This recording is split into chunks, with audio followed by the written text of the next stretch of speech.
Salut à tous, c'est Thomas, vous deux se retrouve pour une nouvelle vidéo, donc vidéo présentation d'espèces, donc le premier épisode, je compte en faire 5, voire peut-être même plus si j'arrive à avoir d'autres espèces. Donc cette vidéo je la dédicace à un abonné, donc Wesley Groom, voilà je crois que c'est ça. Alors il m'avait demandé de faire une présentation d'espèces faciles à élever, donc voilà je te présente une espèce facile à élever. Donc je compte présenter d'autres espèces, mais je débute par celle-là car c'est quand même une espèce très facile à élever. Donc tu m'as dit que tu habitais alors je me souviens plus si en Martinique ou en Guadeloupe. Ah je me souviens plus là, tout d'un coup j'ai un trou de mémoire, bref.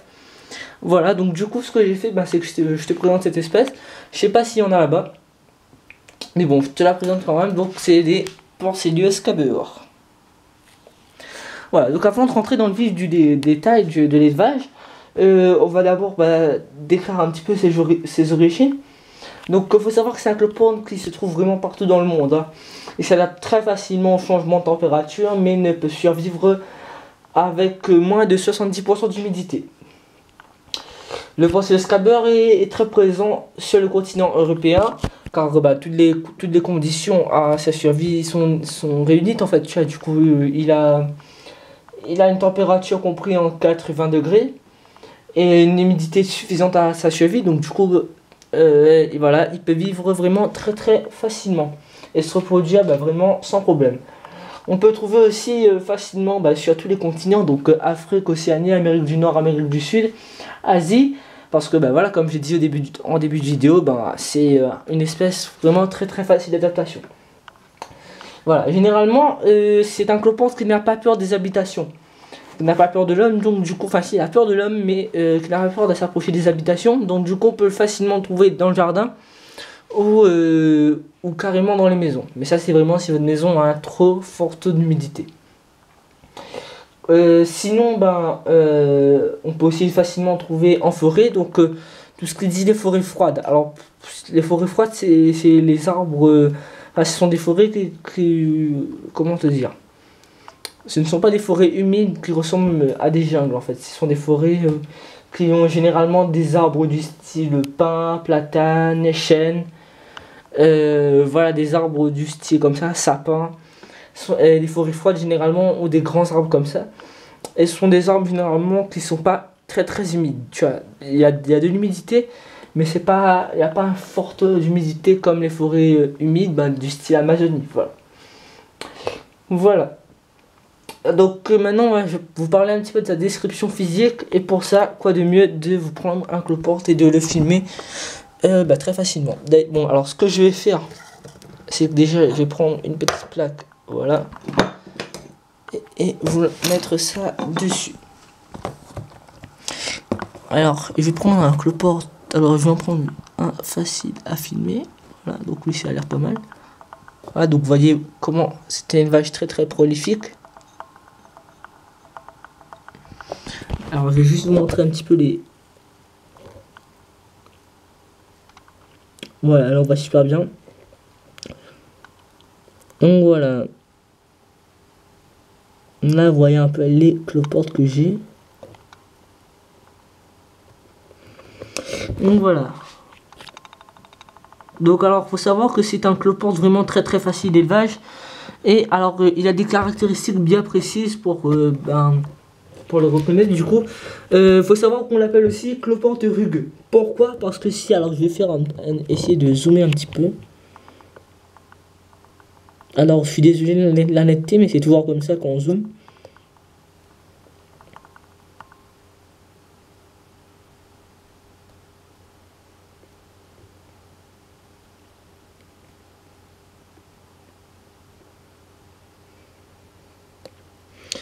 C'est extrêmement flou, je suis vraiment désolé.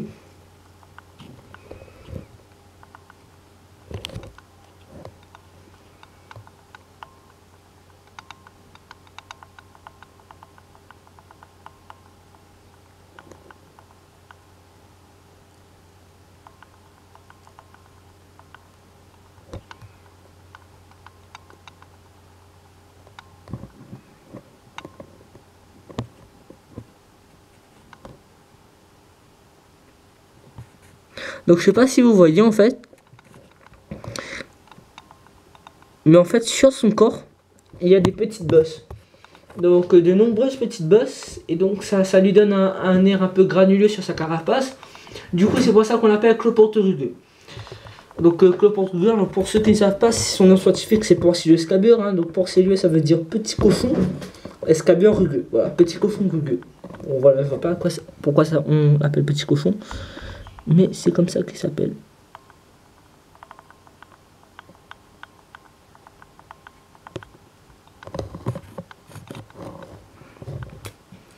Donc voilà, donc c'est une espèce qui peut atteindre généralement 2 cm sans les antennes et 5 mm de largeur, ça dépend en fait.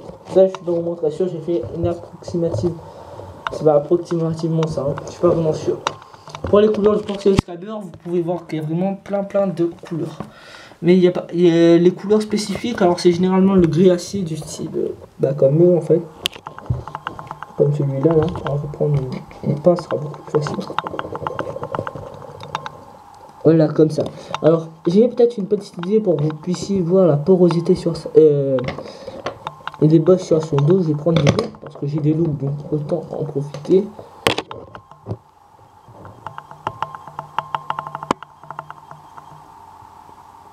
Ça ne change complètement rien, donc pas très utile.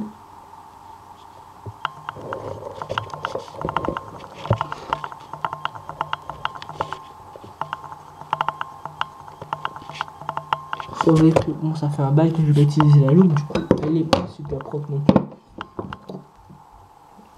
Bon, tant pis. Voilà, donc pour les couleurs, vous pouvez voir qu'il n'y a vraiment pas de couleur spécifique. Généralement c'est le gris acier, mais là on peut en voir des couleurs jaunâtres, moucheté, orange, crème et même parfois rosé ou rougeâtre. Mais c'est vraiment très rare ça. Mais la plupart du temps elles sont gris acier. Maintenant pour l'élevage du cloporte en lui-même, ça s'élève vraiment comme tous les cloportes, si ce n'est que le taux d'humidité va changer. Comme tous mes élevages, moi j'élève tous mes cloportes de la même manière et ça se passe vraiment super bien. On a déjà les feuilles. Les feuilles mortes, c'est la nourriture de base. Donc là, vous voyez qu'elle est un peu verte. Pourquoi? Parce que je vous explique un peu ma technique. Alors voilà, bon, alors il fait très sombre. Mais je vais juste vous expliquer un peu comment moi je m'y prends en fait. Ce que je fais, c'est que je prends des feuilles vertes. Donc je vais mettre à la lumière pour que vous puissiez mieux voir en fait. Je prends des feuilles vertes que je laisse dans un panier comme ça. Et du coup, je les laisse se décomposer par elles-mêmes. Donc elles ne vont pas décomposer entièrement. Généralement, après, elles vont devenir... là, j'ai fait d'exemples concrets. Bon, voilà. Voilà, généralement, elles deviennent un peu comme ça. Un peu comme ça. Et ensuite, je les mets dans le terrarium et les cloportes mangent. Donc un cloporte qui a mangé une feuille, généralement, il ne va pas rester grand-chose. Hein. Je vous montre juste ce que ça devient quand un cloporte a dévoré une feuille en entier. Voilà. Donc alors, une feuille dévorée en entier par un cloporte, ça donne ça. Donc on dirait même plus une feuille, mais en fait c'est les nervures d'une feuille qu'il a laissé. Voilà, donc les feuilles mortes pour la nourriture de base, comme tous les cloportes. De la terre, pourquoi la terre? Parce que ça emmagasine beaucoup mieux l'humidité que le sable ou les graviers, voilà. Donc la terre c'est le substrat de base. Et l'écorce d'arbre pour la cachette. Alors pourquoi? Parce que tous les cloportes vont se cacher au même endroit et ça sera beaucoup plus facile de les observer.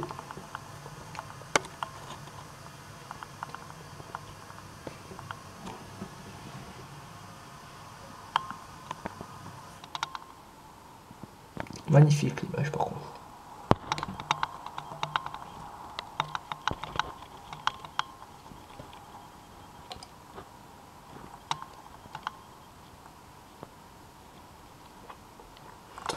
Voilà. Donc voilà pour les cloportes, les Porcellus scabeur.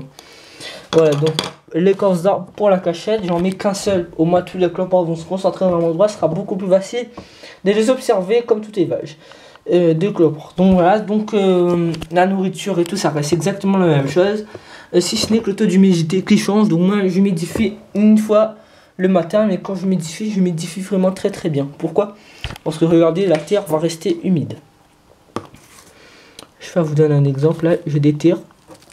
La terre est humide en dessus comme en dessous. Voilà. Bah, je crois que ma petite présentation d'espèces est finie. Dites-moi si ça vous a plu en commentaire ou lâchez un petit pouce bleu, ça fait toujours plaisir. Je vous invite à aller voir ma page Facebook, les cloportes de Thomas, donc le lien dans la description. Et ben voilà, je vous remercie d'avoir regardé cette vidéo et on se retrouve pour une prochaine vidéo. À la prochaine, ciao tout le monde, peace.